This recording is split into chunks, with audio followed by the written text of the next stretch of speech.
Pemirsa, kerusuhan Agustus lalu masih abu-abu. Janji pembentukan tim independen pencari fakta oleh pemerintah tak kunjung terrealisasi. Hingga akhirnya muncul tim independen dari 6 lembaga yang bergerak di isu HAM.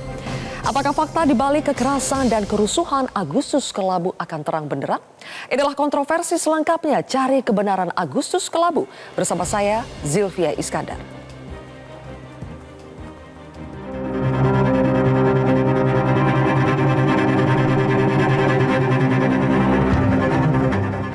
Jalan Penjernihan Penjompongan Jakarta Pusat ini tanggal 28 Agustus 2025 pukul 19.25 waktu Indonesia Barat sejarah kelam tercatat. Saat itu masa aksi mengepung gedung DPR RI sejak siang hari. Ketika malam menjelang, aparat memukul mundur kerumunan ke arah Bendungan Hilir dan Penjompongan. Kericuhan pun tidak terhindarkan. Di tengah kepanikan, seorang pengemudi ojek online bernama Afan Kurniawan yang sedang mengantar pesanan terjatuh ketika melintas di jalan. Seketika, kendaraan taktis atau rantis Brimob melaju, menabraknya lalu melindas tubuh Afan. Afan dibawa ke rumah sakit, namun nyawanya tidak terselamatkan. Kematian Afan memantik gelombang amarah meluas ke berbagai kota dan meledak menjadi Agustus Kelabu 2025. Apakah itu kelalaian atau bagian dari pola kekerasan yang lebih besar? 7 personil Brimob di dalam rantis yang melindas Afan Kurniawan telah dijatuhi sanksi etik. Kompol Kosmas Kajugai selaku pemegang komando tertinggi rantis tersebut diberikan sanksi pemberhentian tidak dengan hormat. Sementara Bribka Rohmat yang merupakan pemegang kemudi rantis dijatuhi sanksi demosi selama 7 tahun. Keduanya juga diproses secara pidana.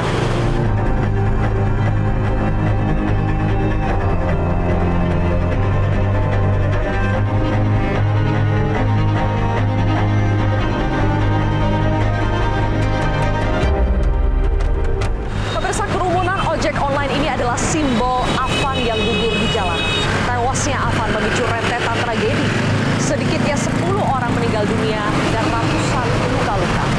Sejumlah halte bus Transjakarta juga hangus terbakar. Gedung DPRD di berbagai kota hancur dan bahkan 4 rumah pejabat habis dijarah.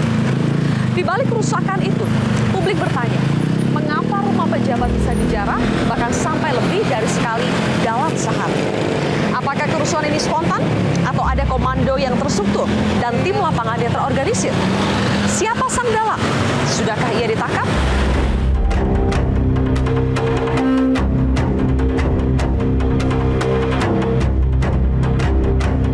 Presiden Prabowo Subianto telah menanggapi desakan pembentukan tim investigasi independen Agustus Kelabu. Presiden menyebut gagasan itu baik dan patut dipertimbangkan, tapi juga mengingatkan agar tragedi ini tidak ditunggangi kepentingan politik.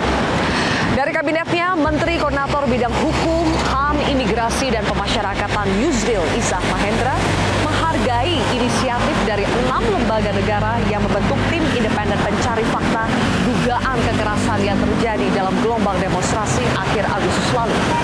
Namun Yusril menegaskan tim independen bentukan Komnas HAM dan kawan-kawan tersebut berbeda dengan usulan pembentukan tim gabungan pencari fakta atau TGPF yang diusulkan oleh Gerakan Nurani Bangsa saat bertemu dengan Presiden Prabowo Subianto di Istana.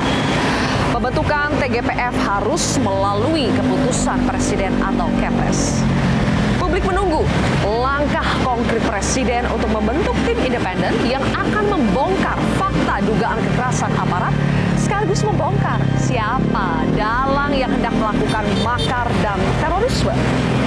Sampai kapan kebenaran tragedi Agustus Kelabu hanya tergantung di balik pagar istana tanpa jawaban tuntas? Pertaruhan kali ini bukan sekedar soal hukum, ini soal kepercayaan rakyat terhadap negara.